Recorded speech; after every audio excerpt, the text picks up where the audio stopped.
Kumusta mga kaibigan? Kung mahilig kayo maglakad, halina at panoorin ang video na ito. Naisip nyo ba kung saan galing yung ideya na 10,000 steps a day?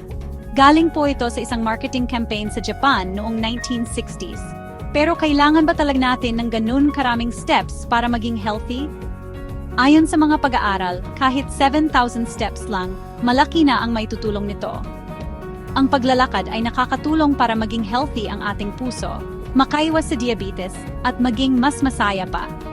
Huwag kayong mag-alala kung hindi nyo maabot ang 10,000 steps araw-araw. Ang importante ay magalaw ang ating katawan at gawin itong regular na habit. Kaya, 5,000 steps man o 10,000 steps, bawat hakbang ay mahalaga. Sige lang, lakad lang at ngiti lang.